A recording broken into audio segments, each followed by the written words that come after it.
quero começar minha mensagem hoje do final para o começo. O pastor falou tanto em plantar igreja, 20 novas igrejas, eu fiquei assim, de boca aberta. Que desafio plantar 20 igrejas numa cidade. Mas pode segurar aí, antes de entrar na mensagem, eu quero começar pelo final. Por quê? Quero falar um pouquinho sobre a minha vida, um pouquinho sobre como Deus me resgatou, como Deus teve misericórdia de mim. Nem meu pai nem minha mãe eram crentes, mas eu tinha um avô que amava os netos, pegava os netos pelas mãos e levava para a igreja. Ele era presbítero da igreja. O que ele não pôde fazer pelos seus filhos, ele fez por nós, pelos netos. Hoje, os 4 irmãos, eu e mais 3, somos membros da igreja. E a Bíblia ensina, e eu experimentei isso na minha vida, que Jesus Cristo tem um projeto maravilhoso para a nossa vida. E eu, quando falei em ir para o seminário, meu pai, que não era crente, simplesmente abominou a ideia. E eu estava fazendo faculdade, fazendo engenharia na FEI, em São Bernardo do Campo, em São Paulo. E ele falou, mas nunca vou deixar você ir. Aí Deus mudou o coração dele depois de 2 anos. E eu fui para o seminário de Campinas. Mas antes disso, um pastor teve misericórdia de mim e falou e pregou para mim, falou sobre Jesus Cristo, seu plano de redenção, seu plano de salvação, e aquele vazio no meu coração que eu tentava preencher de outras formas, foi preenchido. Eu, na verdade, eu possuía já quase tudo para despontar como alguém que poderia ser feliz. Tinha uma família equilibrada, não era rico, mas não passava fome. Mas, quando esse pastor começa a falar, ele falou sobre 3 aspectos de Jesus. Por isso que eu disse que eu vou começar pelo fim. Que a respeito de Jesus, você que é um visitante, que veio hoje, amigo, querido, eu quero falar isso para você, o mesmo que ele falou para mim. Ele falou que a respeito de Jesus Cristo, nós podemos ter apenas 3 opiniões. Ou Jesus era um homem muito sincero, mas era um louco, que pensava que era filho de Deus, mas nunca foi. Até tempos atrás aparecia muito na televisão, acho que vocês devem ter visto, o Henri Cristo, um que fala, ó pai, moçada deve conhecer bem. E ele, tem horas que a gente pensa, esse homem é louco, porque na verdade ele pensa mesmo que ele é Cristo. Então, a respeito de Jesus, a primeira opinião que a gente pode ter, primeiramente é que ele era um louco, sincero, mas louco. A segunda possibilidade a respeito de Jesus é que ele era um grande mentiroso, mas um mentiroso profissional, que enganou muita gente, e até hoje engana, porque a maneira como ele falou, mentiu que ele era de Deus, que ele era filho de Deus e tal, muita gente acreditou.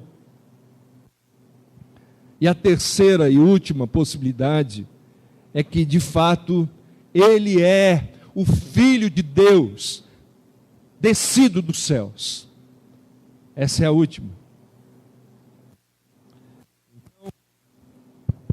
Então, quem realmente é Jesus? A Bíblia diz que Jesus, ele é o Filho de Deus. Você não escapa de uma das 3 possibilidades. E a Bíblia diz que o Evangelho, a palavra Evangelho, significa boas novas. Mas neste bojo de boas novas, existe lá dentro más notícias. E a pior notícia é a seguinte, eu quero que você saiba, porque que eu tenho ouvido o Evangelho, ou metade do Evangelho, muitas vezes na TV, que as pessoas falam, pastores e pregadores falam que o Evangelho é você aceitar a Jesus, é você mudar de vida, a sua conta bancária vai mudar, você vai progredir na vida e tudo mais. Não é sempre assim, e não é só isso. O Evangelho total tem uma notícia ruim. Qual é a notícia? Que você é um pecador, e que o seu pecado gera morte, e que se você continuar nesse pecado, sem o perdão de Deus, o seu destino é o inferno por toda a eternidade. E foi isso que me moveu a ser um pastor. Tudo que eu poderia fazer na vida, tudo que eu poderia ser na vida, não haveria coisa mais importante do que falar para as pessoas a respeito do destino eterno da alma deles. E a Bíblia então ensina que existe essa parte das más notícias. E se você reparar, muitas pregações hoje, já não se fala mais de pecado, já não se fala mais no inferno, só notícia boa, só coisa boa, só o lado bom do Evangelho. Mas o Evangelho, como disse, tem esse componente difícil, de morte e de condenação. Deus, a Bíblia diz que Deus é um Deus justo. Talvez você esteja pensando, mas não é possível falar em inferno num tempo desse. Deus é um Deus justo, um Deus bom. Ele não vai mandar ninguém para o inferno. Mas imagine se você pegasse alguém que entra na sua casa, um assaltante, um criminoso, e lá pelas tantas, numa reação de um parente seu, do seu pai, da sua marido, ou de alguém da sua família, ele acaba matando essa pessoa, e você consegue imobilizá-lo. Ele é um criminoso, cometeu um crime, e aí você chama a polícia, e tem todas aquelas questões da lei, e ele vai a julgamento, e na hora da sentença final, depois de todos aqueles trâmites, o juiz se levanta e diz: reconheço todas as evidências e provas de que realmente você é um culpado, você matou, você cometeu um crime, mas eu sou um juiz misericordioso, um juiz bom, e eu vou te perdoar, você pode ir embora para casa. Com certeza, você não iria se conformar, você iria mandar carta para as autoridades, para os políticos, dizendo: olha, aqui na minha cidade tem um juiz injusto, um homem que é capaz de mandar embora andando solto na rua um criminoso, que em todas as evidências comprovam que ele era um criminoso. Mas muitas vezes nós queremos esse tipo de atitude que nós abominamos no mundo, que Deus faça, que Deus haja assim, que Deus pegue o pecador e diz: pode ir embora, vai virar tudo pizza no último dia. Na verdade eu falava de inferno que era para assustar vocês, para vocês terem uma vida melhorzinha, mas não existe esse negócio de inferno. Vamos todo mundo para o céu. Vocês hão de convir comigo que se tudo isso fosse uma lenda, um mito, o Pai não mandaria seu único Filho, Jesus Cristo, vir a este mundo, morrer, sofrer o que sofreu, simplesmente para um teatro, para a apresentação de um teatro. É claro que não. É claro que não. Então, eu quero, desde logo, colocar para você que Deus é um Deus amoroso e misericordioso, mas Deus tem um plano, tem um projeto. Nem todas as pessoas conseguem crer. A Bíblia diz que que a fé salvadora, ela não brota no nosso coração. A fé salvadora é um dom de Deus, é um presente de Deus. Se você consegue crer em Deus, em Jesus Cristo, você não é melhor do que aquelas pessoas que estão fora da igreja agora, mas você é um agraciado, você é uma pessoa especial aos olhos de Deus. Aquilo que a Bíblia diz, e os teólogos falam, você é um escolhido de Deus, um eleito de Deus, porque a fé é um presente que Deus dá, e que nos escolhe antes da fundação do mundo, segundo as Escrituras. Não há mérito em mim, não há mérito em você, não há mérito em nós. E a Bíblia diz que Deus nos dá este dom da fé. A fé salvadora, ela é capaz de abrir os nossos olhos, para que nós possamos ver a grandeza, a santidade de Deus e o nosso pecado. Foi assim que eu me senti quando aquele pastor falou sobre isso, sobre a salvação. Talvez você, nesta noite, ainda esteja em dúvida que caminho tomar. Deus te mandou aqui nesta noite, porque Ele queria que, entre outras coisas, através de todas as partes deste culto, você pudesse ouvir. Está na hora de você tomar uma posição diante de Deus. Está na hora de você tomar uma decisão ao lado do Senhor. Chega de seguir a Deus de longe. Você tem que fazer parte. O que é que você espera que possa acontecer ainda para que você tome uma posição? É uma tragédia? O que é que você espera para você tomar uma posição ao lado de Deus e das coisas de Deus? Nesta noite, começando pelo fim, quando eu tenho o melhor da atenção de você, eu quero desafiá-lo a, durante toda a minha mensagem, que eu vou procurar andar mais rápido, mas o meu coração estava ardendo enquanto eu sentava ali. Eu já tinha mudado o meu sermão umas 4 vezes, quando eu estava sentado nessa cadeira, mas você precisa tomar uma posição. Só quem é de Deus é que ouve e entende a palavra de Deus. Isso Jesus disse. Não são todos. Se você está ouvindo o que eu estou falando, e se o que eu estou falando não chega apenas no seu ouvido, mas chega no coração, Deus tem um propósito para a sua vida. Talvez o resto de tempo que você tenha sobre este mundo seja um projeto muito maior do que você pensa. Deus pode usar a sua vida, Deus pode transformar a sua família, Deus pode buscar a sua família que está aí meio abalada.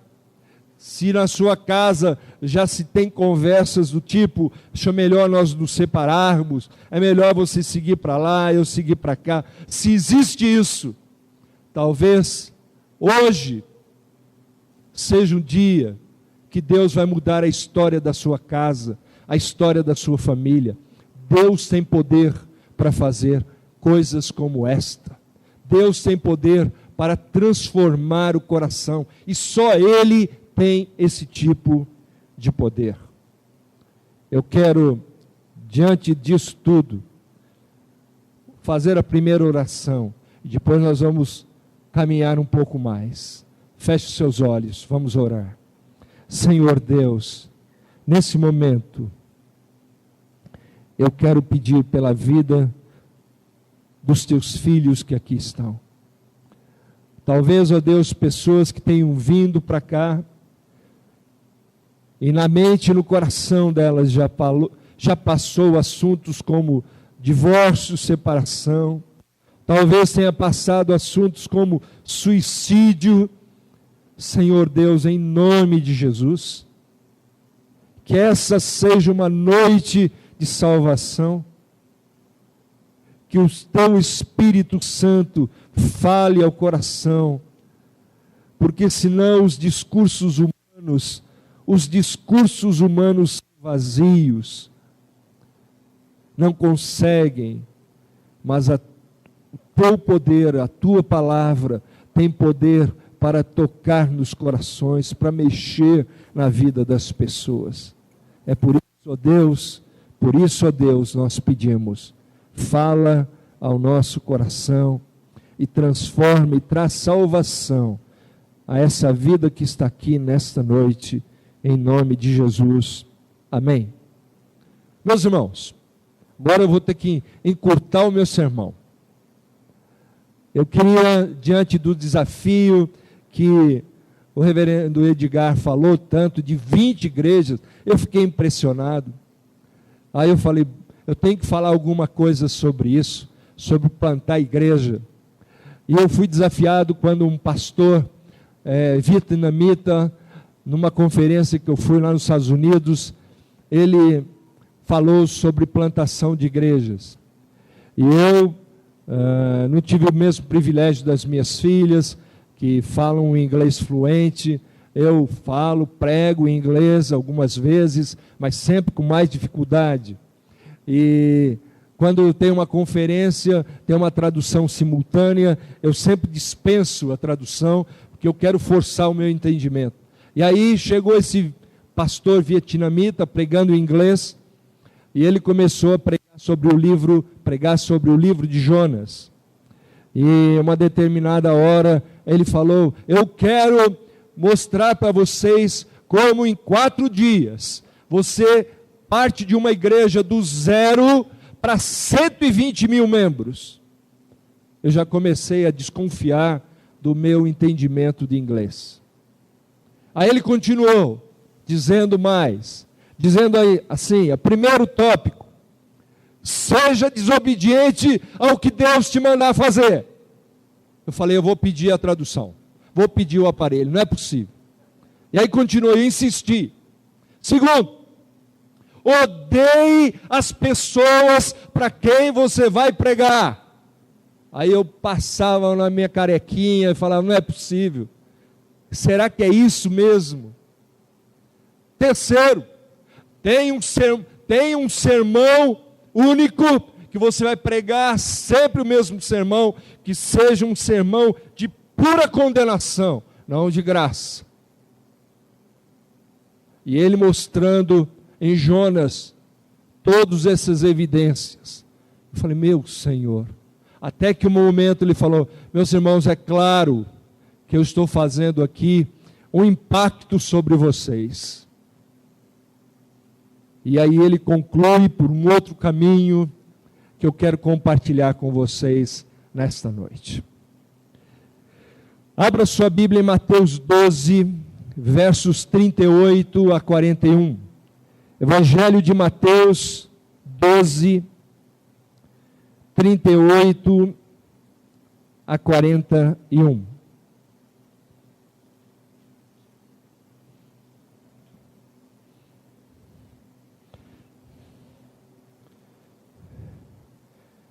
Mateus 12, 38 a 41. Então alguns escribas e fariseus replicaram, mestre, queremos ver de tua parte algum sinal. Ele, porém, respondeu, uma geração má e adúltera pede um sinal, mas nenhum sinal lhe será dado, senão o do profeta Jonas. Porque assim como esteve Jonas 3 dias e 3 noites no ventre do grande peixe, assim o Filho do Homem estará 3 dias e 3 noites no coração da terra. Ninivitas se levantarão no juízo com esta geração e a condenarão, porque se arrependeram com a pregação de Jonas. E eis, aqui está quem é maior do que Jonas. A rainha do sul se levantará no juízo com esta geração e a condenará, porque veio dos confins da terra para ouvir a sabedoria de Salomão. E eis, aqui está quem é maior do que Salomão. Meus irmãos, Jonas, sem dúvida, foi o mais estranho dos pregadores que a gente pode conhecer. Dizem os comentaristas que o sermão de Jonas em hebraico era composto de 5 palavras, só essas 5. 5 palavras em hebraico. Jonas, ele tentou de todas as formas que a sua missão fracassasse. Mas há um contexto na vida de Jonas. Esse homem, desde que ele era adolescente, depois jovem, ele sempre ouviu falar da Síria. E a Síria era um país conquistador e poderoso no seu tempo.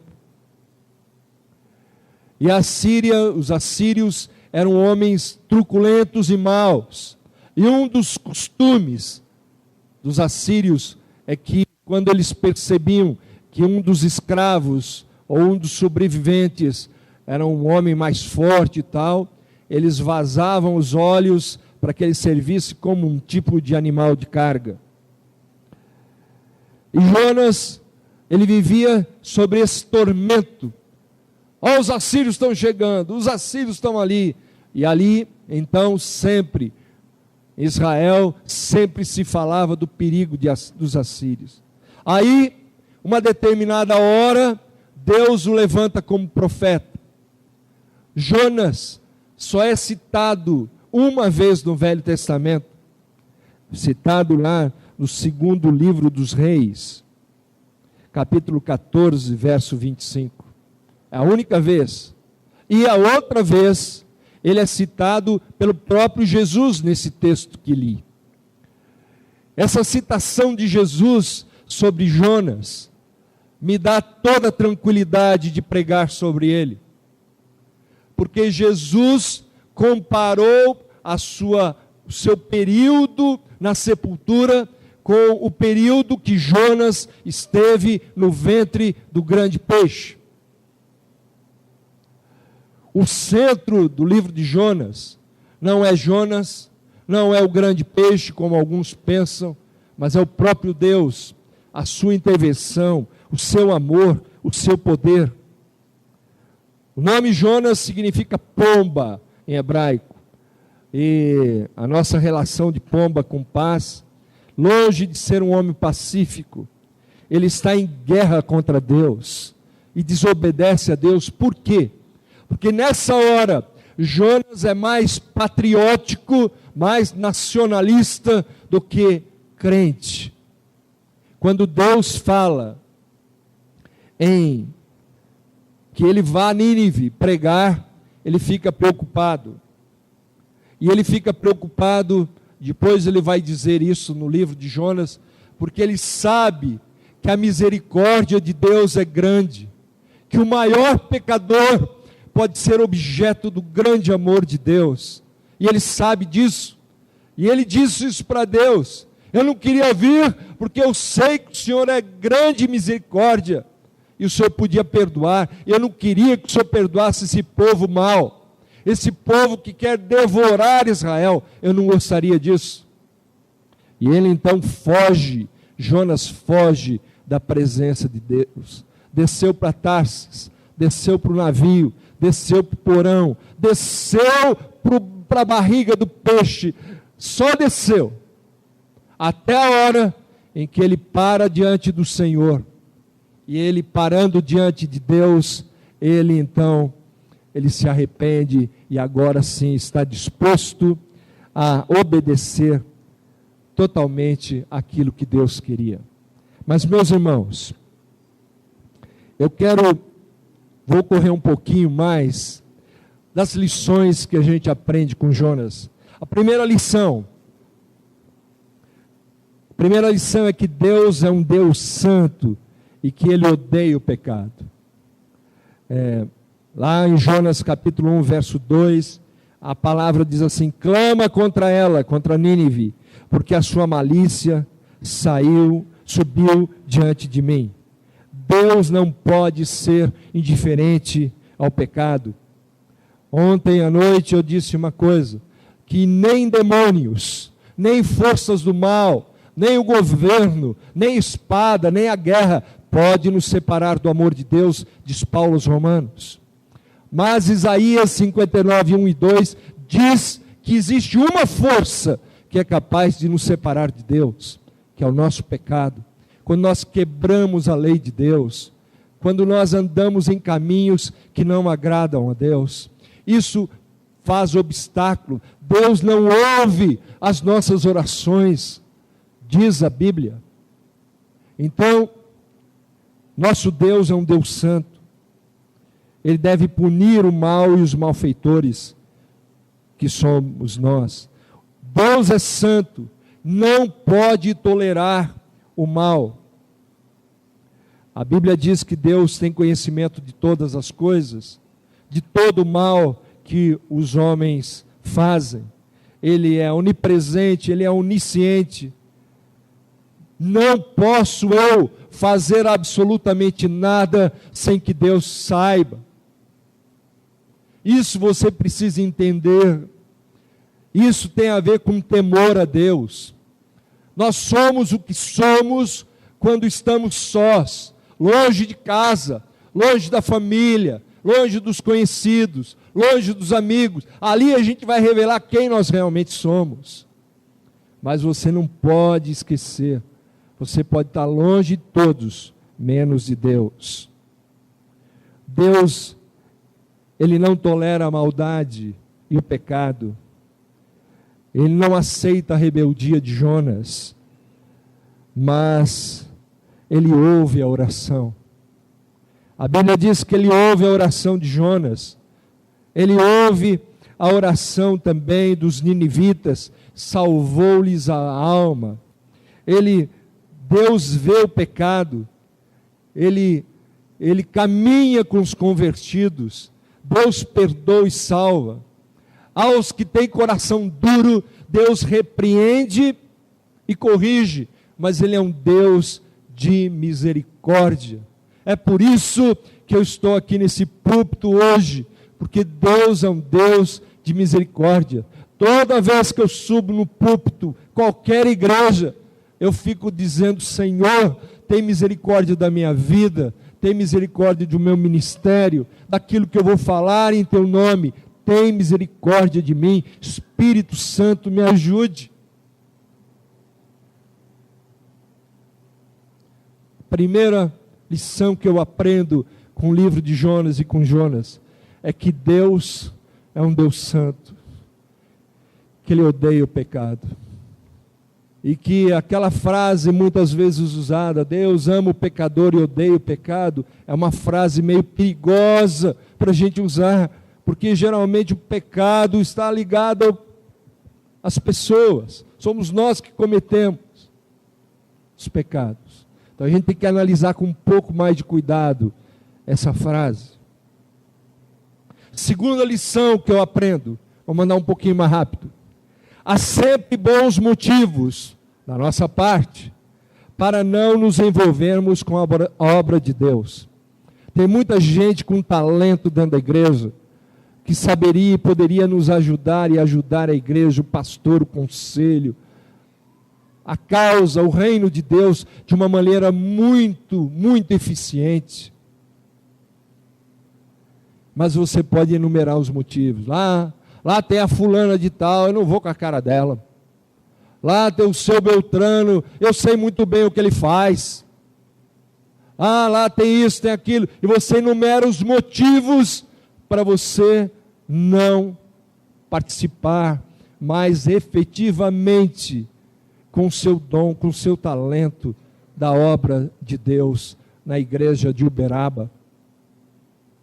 Jonas tinha os seus motivos, como citei.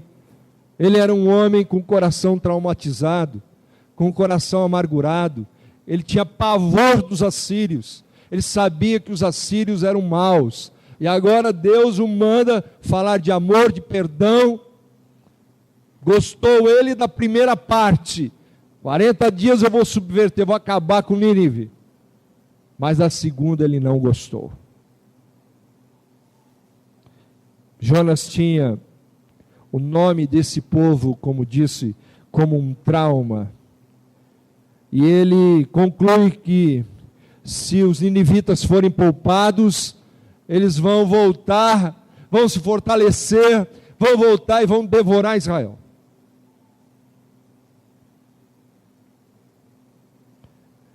Deus queria que Jonas pregasse mensagem de juízo sobre eles, mas Jonas, como disse, também temia que o povo se arrependesse.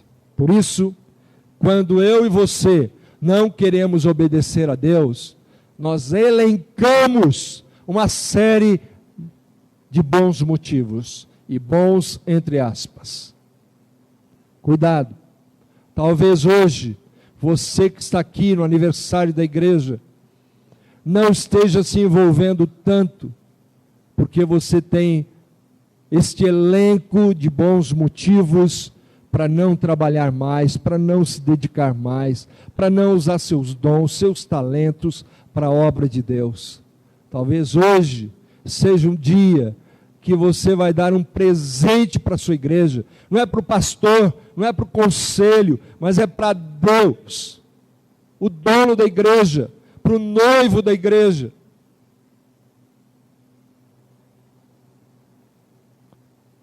Terceira lição: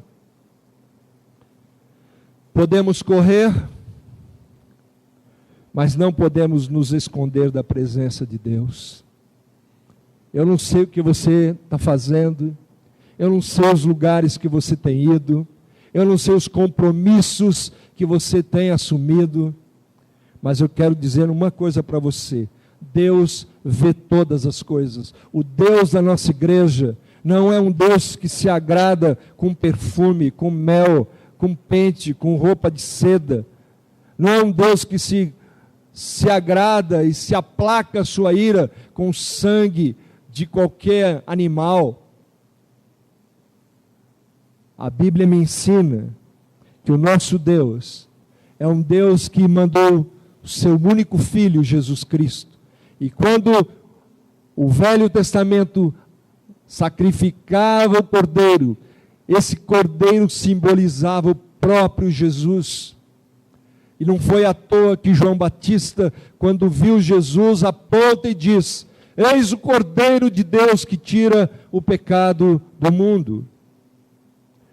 Lá no Salmo 139 diz assim: para onde fugirei do teu espírito? Deus encontra Jonas, confronta esse profeta rebelde e desobediente. Não importa para onde formos, ou onde tentarmos nos esconder, Deus vai nos encontrar.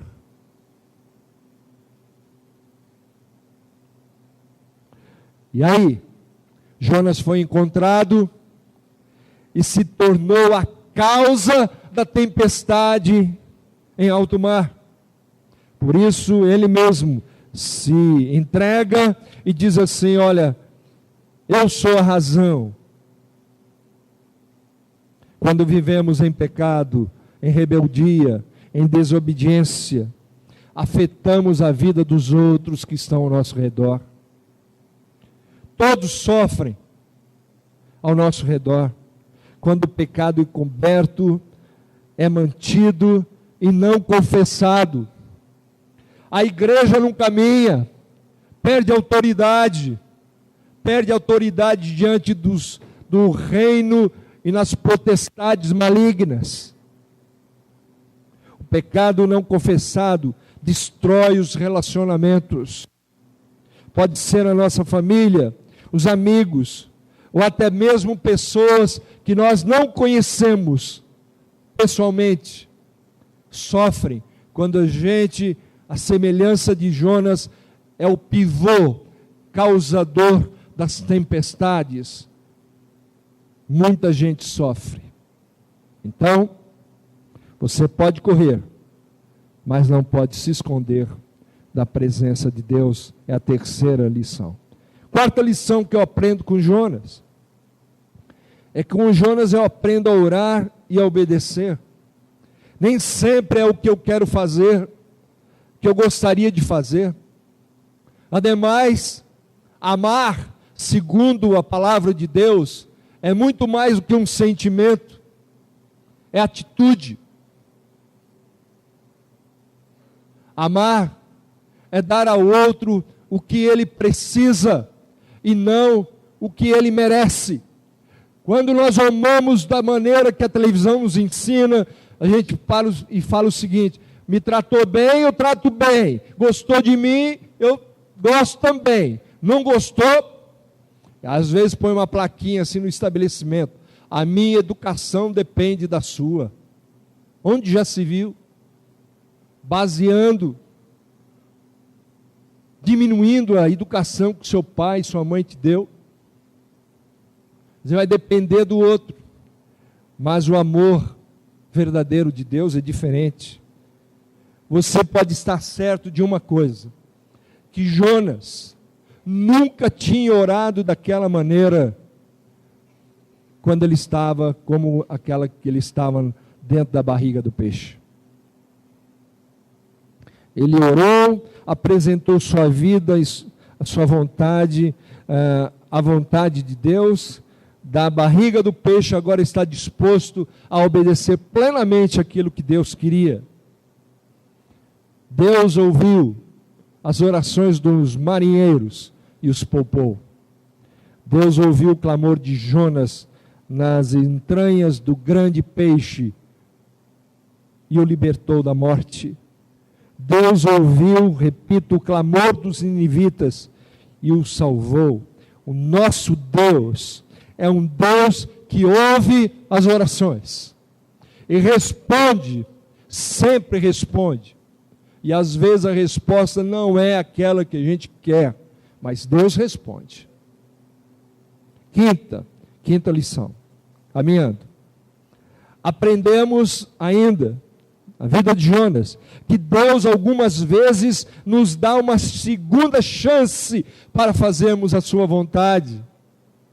Está lá, em Jonas 3:1, diz assim: e a palavra do Senhor veio a Jonas pela segunda vez, dizendo... Eu não sei em que tipo de buraco você já se enfiou, mas eu digo uma coisa: o nosso Deus é um Deus de misericórdia e perdão. Ele pode restaurar a sua história, a sua vida. E pode lhe dar, como deu a Jonas, uma segunda chance. Muitas vezes, eu coloquei com muito cuidado ali entre vírgulas, algumas vezes. É isso que eu encontro na Bíblia. Algumas vezes. E essa de Jonas foi uma delas. Deus podia ter todas e teria todas as razões para dispensar esse profeta relapso, rebelde, desobediente, assim como eu e como você muitas vezes. Mas ele dá a Jonas uma segunda chance. A missão não mudou, Deus não mudou seu projeto, mas Jonas teve, pelo menos em algum grau, algum tipo de mudança. Ele recebeu de Deus uma segunda oportunidade para obedecer. Talvez esteja Deus oferecendo a você, talvez até mesmo nesta noite, uma oportunidade para uma mudança radical. Uma mudança, como diz o nosso colega lá de Belo Horizonte, Jeremias, exponencial. Deus pode mudar a sua vida e fazer você ser uma bênção na sua casa, na sua família. Deus pode acender uma chama na sua alma, no seu coração. E essa igreja não vai ser mais a mesma, vai ser diferente, pela sua dedicação, pelo seu trabalho, pela sua oração, pela sua obediência.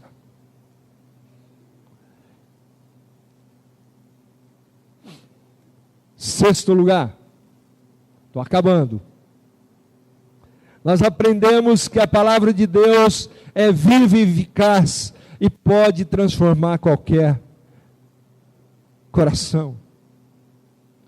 Não havia uma gota de lágrima nos olhos de Jonas quando ele pregava para aquele povo. Como disse, 5 palavras em hebraico. Mas mesmo diante de uma profecia, de uma pregação, de uma mensagem, de um poeta, de um profeta pouco simpático, Deus pode fazer um milagre. A mensagem de Deus pode mudar a vida do mais terrível pecador. O poder está na mensagem e no Espírito Santo, que usa a espada do Espírito e que aplica, e não no pregador. E a Bíblia diz lá em Jonas 3,5: e os homens de Nínive creram em Deus, proclamaram um jejum, vestiram-se de saco desde o maior deles até o menor deles. Deus concedeu ao povo de Nínive arrependimento para a vida, que é uma graça salvadora. Às vezes, no nosso fútil entendimento, nós pensamos que nós é que nos arrependemos. O arrependimento para a salvação também é graça de Deus. Porque se dependesse de mim, repito, eu não estaria aqui, nenhum dos senhores estaria. Não há quem busque a Deus, diz a Bíblia. Deus então concede a eles essa graça, humilha-os e leva-os à salvação. Deus decidiu poupá-los. E por fim, encerro com a última lição que aprendo com Jonas. Eu aprendo que o amor de Deus é muito maior que o nosso amor. Como disse, não havia lágrimas nos olhos de Jonas, quando ele contava ao povo de Nínive que a destruição e o juízo seriam certos por parte de Deus. Talvez lá no fundo tivesse até um ar de satisfação. 40 dias, vai sobrar nada. Havia ainda, segundo a palavra nos ensina, rebelião no coração, por saber que Deus era clemente, misericordioso e amoroso. Jonas queria Nínive destruída para sempre, para nunca mais se tornar uma ameaça para a sua nação. Jonas então tenta fugir, não com medo da ira de Deus, mas com medo da misericórdia de Deus contra os seus inimigos. Ele foi o único pregador que ficou totalmente entristecido com o sucesso da sua pregação. Termino. Pergunto: como está a sua vida? Você está fugindo daquela ordem direta, clara, revelada por Deus para você? Você está fugindo do trabalho de Deus, se envolvendo apenas com negócios deste mundo e desta vida? Como está a sua vida? Não há oferta, não há dízimo, não há presente maior do que a sua consagração para esta igreja. Se você mudar, a igreja vai mudar. Se você se dedicar, essa igreja vai fazer coisas maiores ainda do que ela tem feito. Talvez não sejam 20, sejam 40 igrejas novas. Deus sabe. Mas Deus quer contar não com o seu dinheiro, porque Ele é dono de todo o ouro e toda a prata. Deus quer contar com a sua consagração, com a sua fé. É isso que gera movimento no reino de Deus. Finalizo. Quero orar pela sua vida, por você. E vou fazer 2 orações. A primeira, você que é um visitante que veio aqui nesta noite, a convite, amigo, está na hora de você tomar uma decisão ao lado de Jesus. Senão, o seu destino é um inferno, segundo a Bíblia. Segunda oração. Está na hora de você dar da sua juventude, do seu talento, dos seus recursos para o reino de Deus. Que você ajunte tesouros nos céus, não somente aqui. Que você construa um palácio no céu e não nesse mundo, porque não vai ficar pedra sobre pedra. É lá que nós vamos morar por toda a eternidade. Jesus disse: ajuntai para vós outros tesouros nos céus, porque onde estiver o teu tesouro, ali estará o teu coração. Mais ainda, Jesus disse: a boca fala do que está cheio o coração. Se o seu coração estiver cheio do projeto de Deus, se você entender que os recursos, as possibilidades, a sua inteligência que você possui nesse mundo, Deus te deu para que você pudesse usar em prol do reino dele. Se você entender isso, sua vida vai ser melhor, seu casamento vai ser melhor. Aí eu posso falar como um verdadeiro pregador da prosperidade. A igreja vai ser melhor, tudo vai ser melhor. Deixa Deus agir. Tome uma posição diante do Senhor nesta noite. 2 orações vou fazer e a seguir a palavra com o reverendo Edgar. Vamos orar. Feche os seus olhos.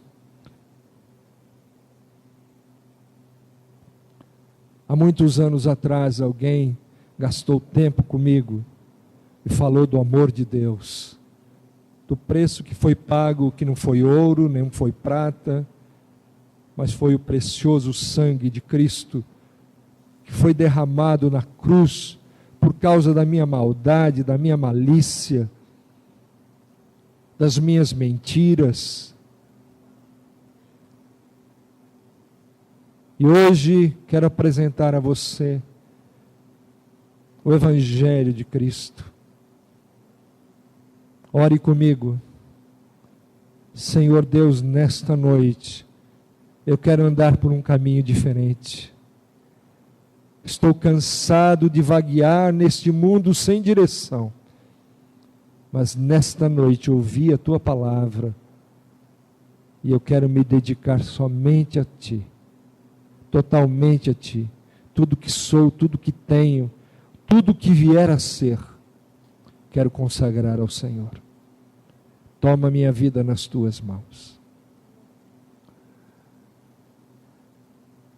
Nesta noite eu entendo que o preço foi pago em meu lugar numa cruz.